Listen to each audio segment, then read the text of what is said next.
It's spontaneous combustion is the best way I can put it at super high heat. Something is feeding off of the energy that's not from our own dimension. Adapt 2030 Mini Ice Age Conversations covers changes in our climate due to a new and intensifying grand solar minimum. In the media, overlooking, downplaying, or burying cold weather changes occurring on our planet.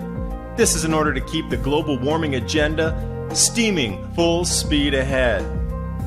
I do this podcast and radio program because we need to begin conversations on how to adapt our food growing strategies long before 2030 as agricultural zones shift, affecting global crop output. But very few mainstream media outlets are talking about the most important issue of our time: cold weather crop losses. Our sun is going through a 400-year cycle, which has effects on our weather patterns as our magnetosphere weakens and the jet streams go out of flow. It's not CO2, it's not you, it's the sun. Are you ready to thrive in the grand solar minimum? Then join me for Mini Ice Age Conversations. I'm your host, David Dubine.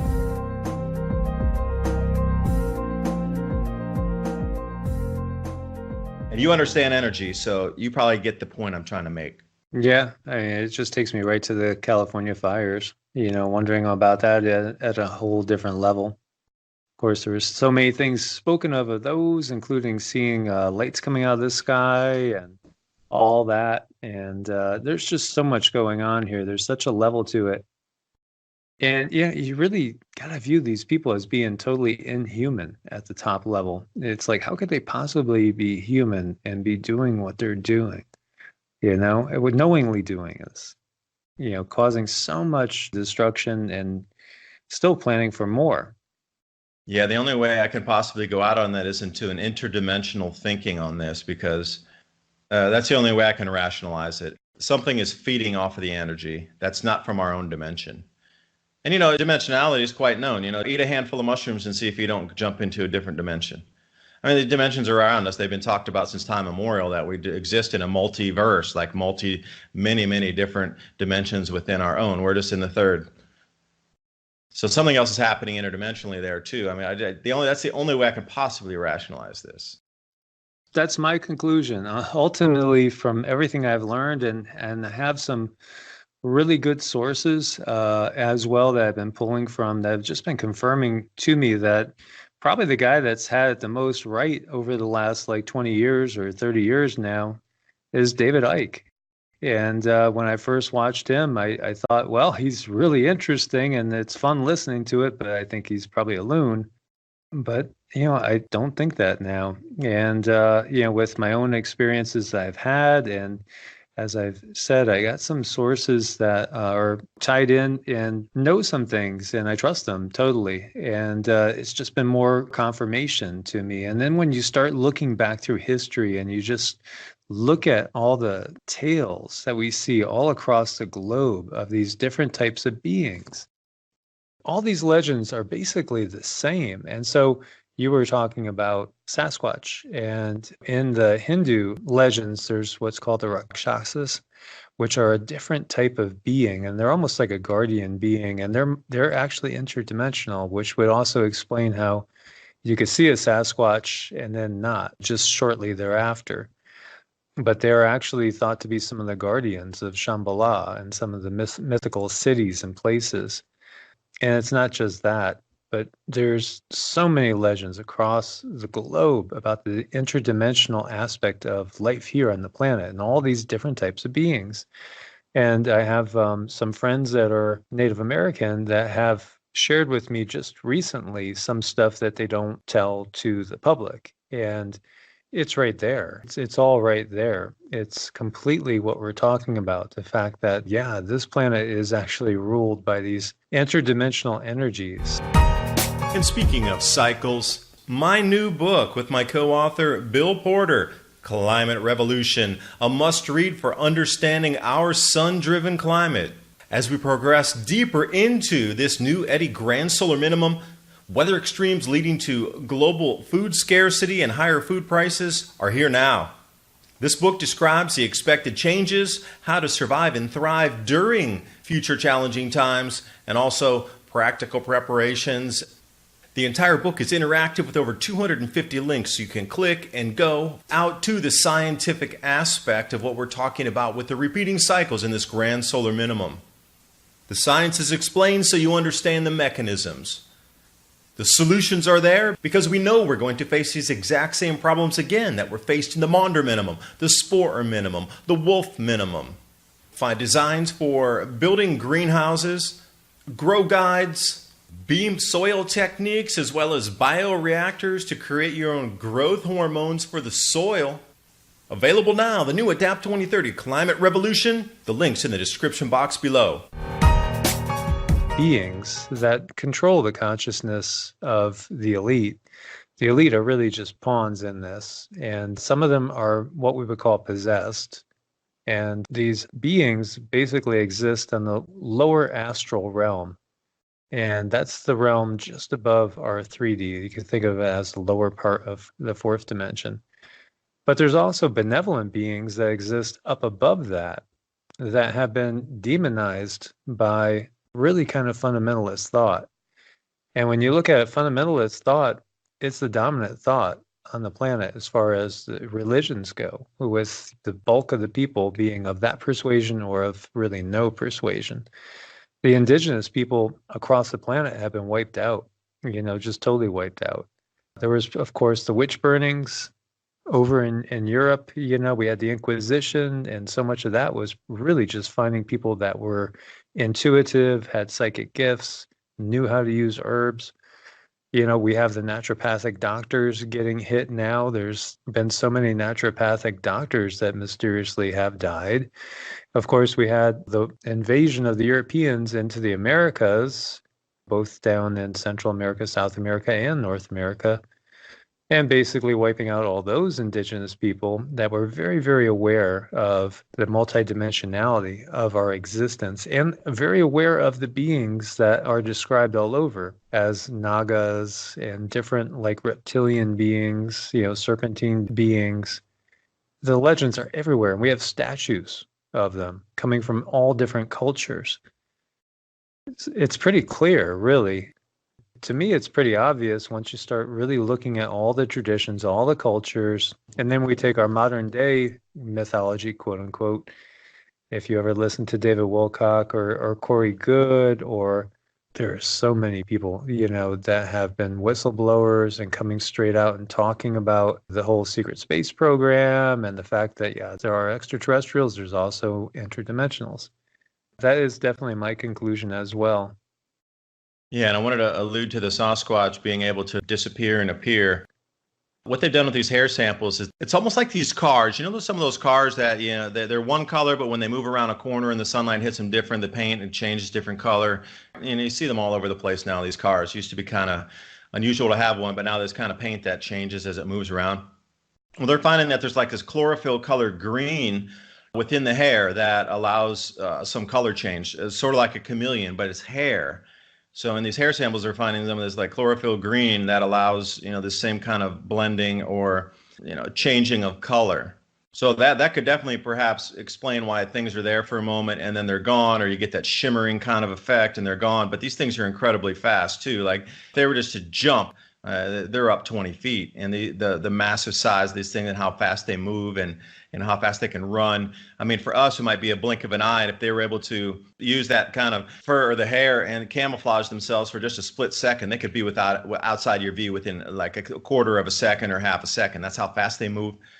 So when people say, hey, I was walking through the forest and we thought we were going to, get attacked by this thing, and it was just trailing us the whole time, and we ran as fast as we could and we outran the thing. I'm like, yeah, you did. Sure, you did. I think let you live, because those things are so fast, so massive. And, the capabilities of these creatures is beyond description.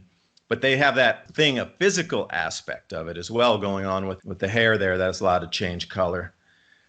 I always thought too that, we have teeth and jaw bones and stuff of Gigantopithecus, and that's something that's documented and it's well known. And then why are we scratching our head thinking it doesn't still exist?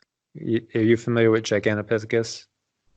Yeah, I am. And as we go through the fossil record like this, when we come down to Neanderthals, I really believe these Sasquatches, Neanderthals that lived through it, and scientific bodies out there might actually be hiding the fact that Neanderthals still exist, although they might be an underground species that comes out at night.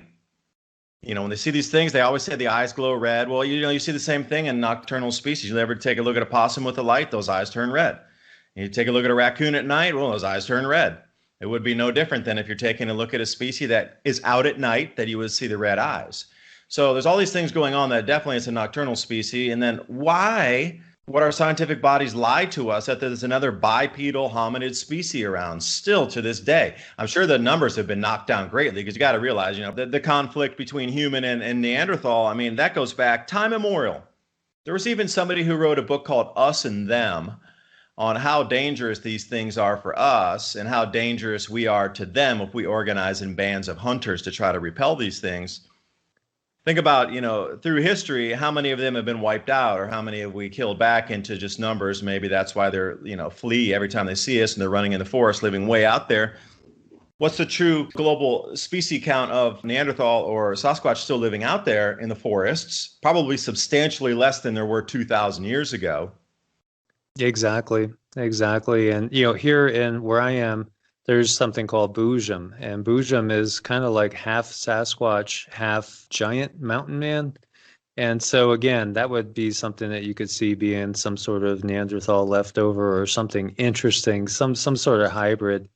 And then there's also the legends of the giant Judaculla, which is in this area as well.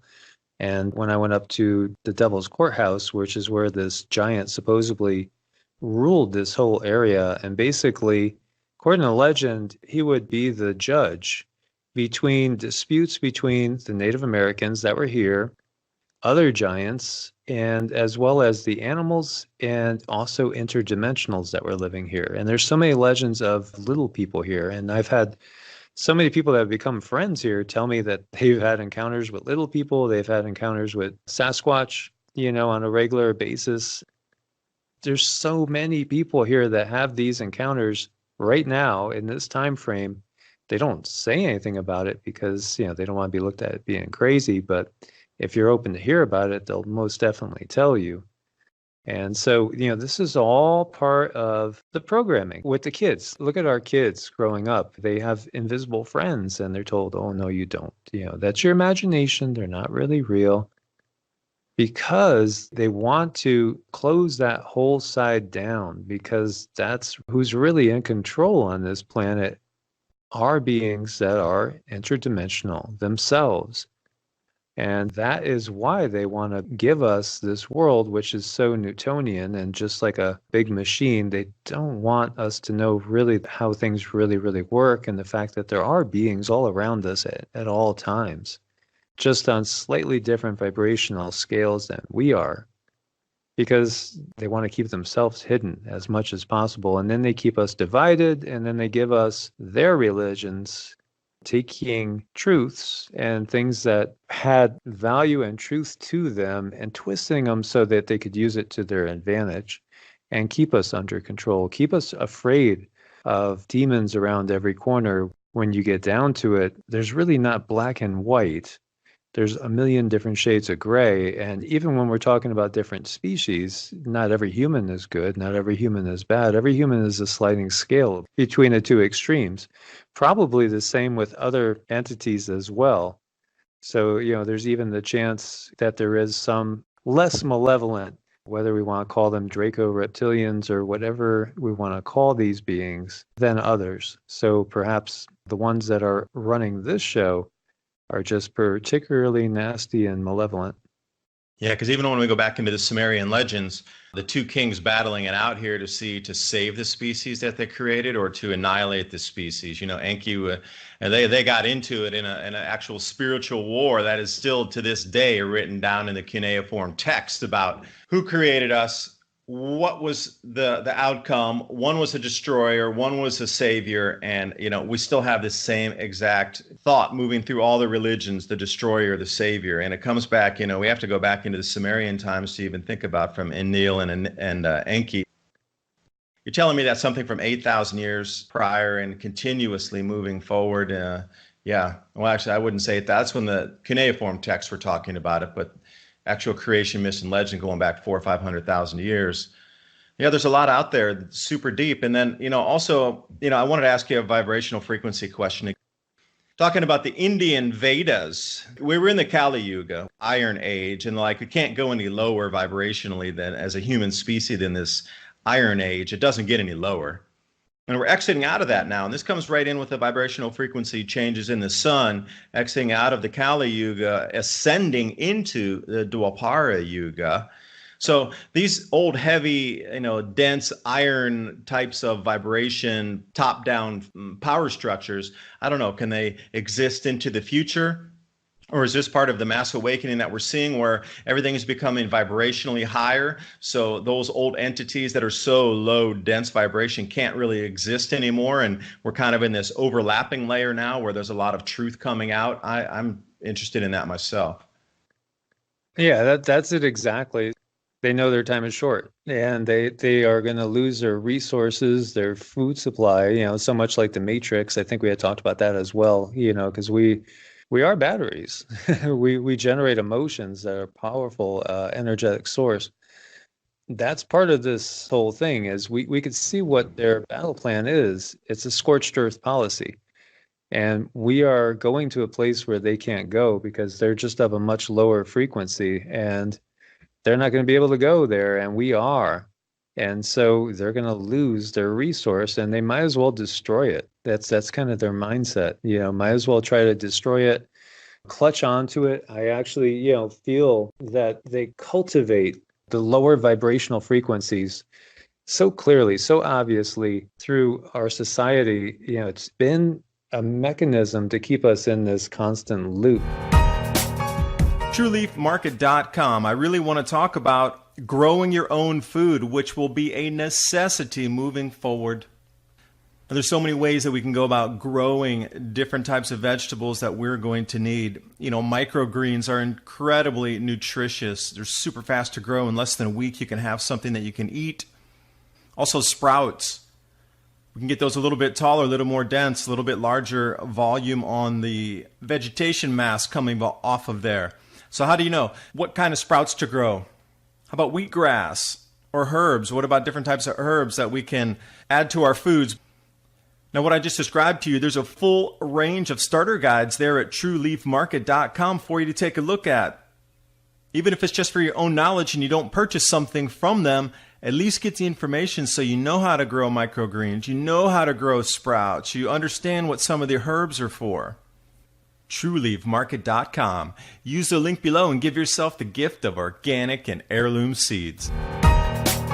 This vibrational loop, and it's interesting when you see Buddha and realizing this whole grid, it's just a matrix grid that we're in right now, and we're waking up from it because we're heading into a state of being that's going to be high enough to see and recognize the illusion and then recognize our true power, because we have a much higher aspect of ourselves, whether you want to call it your higher self or your Christ consciousness, which lies within us. Personally, I'm of the opinion that it's just so obvious to me, teaching love, teaching compassion, teaching how to put yourself into a higher vibration so you're no longer controlled by these lower vibrational entities. That makes sense.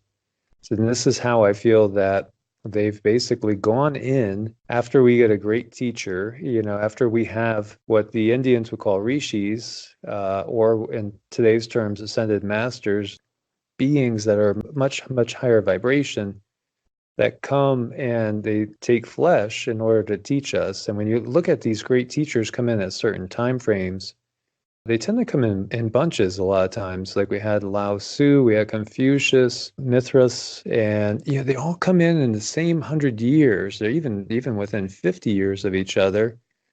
And Buddha came in at that time too, all around 500 BC. And then we have Christ, and there's many, many others as well. And there still has been some amazing teachers that come in well after that most of our world doesn't recognize, like Guru Nanak of the Sikh tradition as well. And that's part of the problem when people only look at their own tradition, their own religion, They don't do comparative religious studies and try to see where do we have commonality and see what things don't seem to be congruous.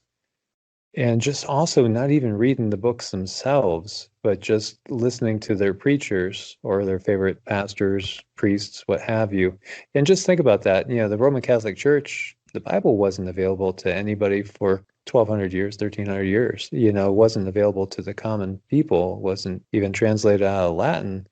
And then how many people have really read it cover to cover and done some cross-referencing and then exposed themselves to the Nag Hammadi and some Gnostic texts, which were totally persecuted because they allude to the multidimensionality again, the interdimensional beings that are controlling this world. And in the Gnostic system, they're archons, and they're these dark energies, dark entities that cause nothing but misery and havoc and suffering.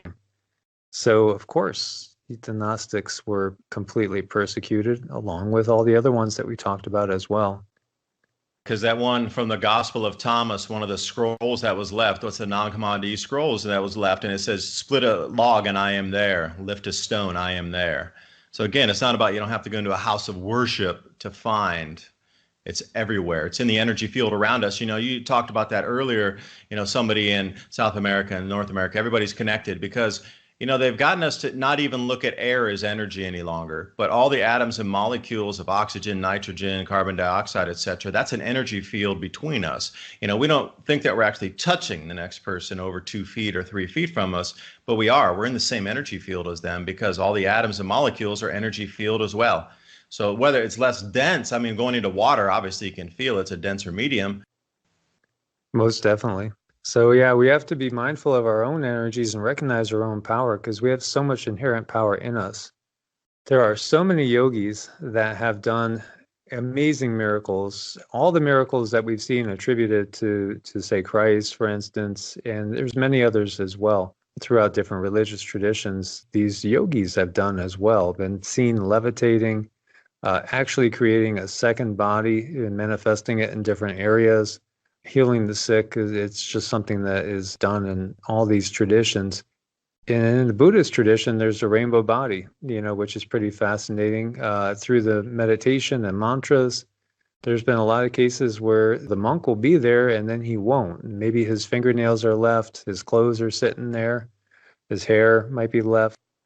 It's pretty amazing, but the changes that can be achieved just through consciousness is incredible. And so it's so hidden in our traditions. And we're just taught that all you got to do is just believe this one thing, and that's it. Just believe this one thing. You don't got to do any work. Don't go, meditating, going within. Don't go studying all the different religious, traditions and philosophies and exploring the sacred places. And we see that there are people that have done miracles from every faith out there and have been amazing teachers. So there's like a core truth that we need to get to. It's not the dogma. It's not saying any one particular word or doing any one particular act. It's our own vibration that determines that. So it's where our heart truly is, where our mind is, where our priorities lie, and how much are we going to actually dedicate ourselves to like higher purpose. Yeah, and that comes in. The whole reason we're talking about this is the grand solar minimum, these spiritual changes that are going to occur, with the frequency change, the mental mind frame that it's going to be. And then I'm really into it as well, because throughout the mystic traditions of old, people have existed with less food on thought and vibration. They even talk about like getting your sustenance from the sun. So you got to think about that in reality. If we're going to have less food, there's other ways to survive energetically. And going back into the old traditions to see, is there truth to this? Were they able to actually live off of air and sunlight and water? Because you hear about all these traditions talking about the exact same thing, changing physical vibrational frequency around you to have a third dimensional actual physical change of stuff. You talk about the legends of Christ. If they can just create fish and bread and wine out of nothing, can we do the same thing when we get into these dire straits with food production declines? Can you exist vibrationally on less for sustenance by using your mind to overcome or create a different condition for you to still thrive and have nutrition and cognitive awareness, even though you have less food, by taking a look at some of these older traditions that say, hey, it's very possible. And that, that's another whole thing into my delving and understanding and research into this is beyond the physical food of eating and putting something in your mouth and chewing it into your stomach, are there other ways to stay alive? That's kind of the way I'm looking at it in a nutshell there. Yeah, I definitely believe there are, without a doubt.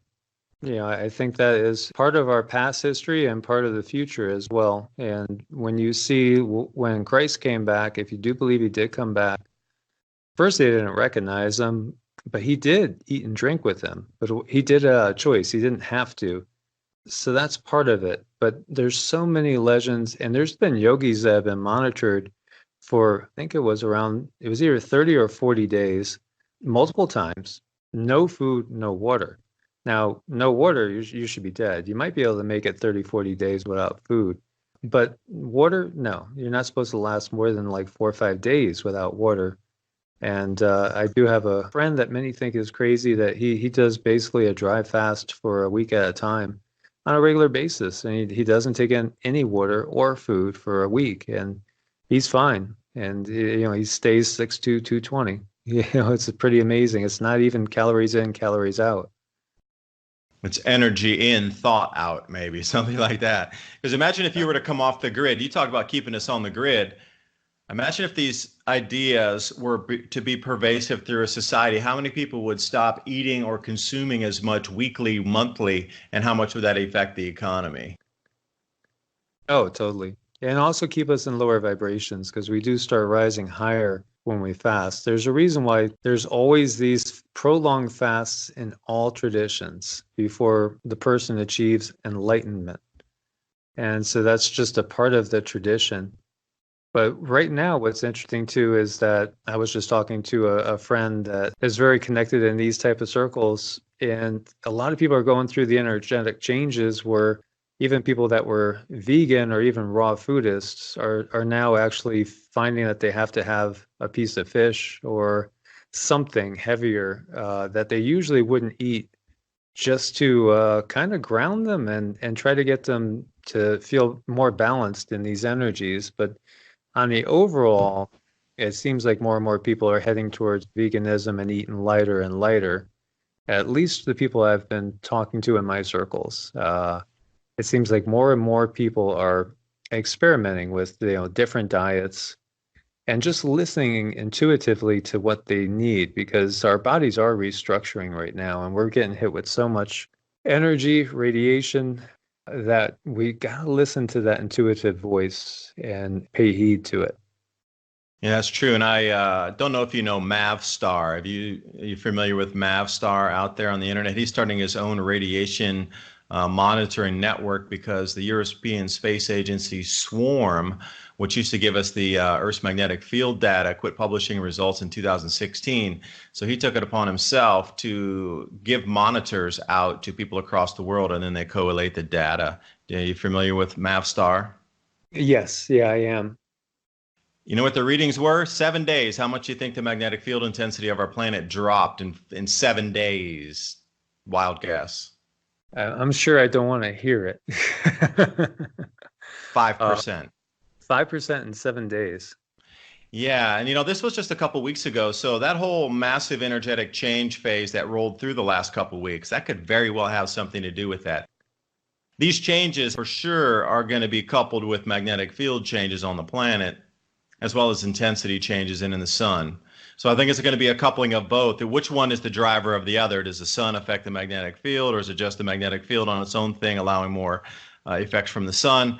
Or is it just a galactic arm sweep thing? Or where's the point of origination for all these changes coming from? Because it's far more than just more expensively priced food. That's going to be the catalyst for everything else. And when you're looking at solutions and connectivity and community and spirituality, you have to look at all angles of this thing. It's like a diamond when we're moving into it. We got all these facets. And for you to discount one of them, even when we were talking about the spiritual traditions, I encourage you to jump back in to see what they were able to accomplish using their minds and how they were able to sustain their bodies during these times. Most definitely. When you look at all these traditions, ultimately what comes about is a beautiful new age, as we were just alluding to, because we're leaving the lowest age, the darkest age that we've been in. And it's going to be a much better existence overall, but we just most definitely have to prepare in every way that we possibly could and come together. Yeah, so true. Well spoken. If you want to take a look at Michael's work, you can jump over to Evolutionary Energy Arts on YouTube, or you can check out the website evolutionaryenergyarts.com. I've been talking with Michael Lazzaro. Thank you so much for having me, David. It was a pleasure, and we could probably talk for 24 hours straight. Bye-bye for now. This video is brought to you by our friends at TrueLeafMarket.com. Heirloom and organic seeds for any grow zone on our planet.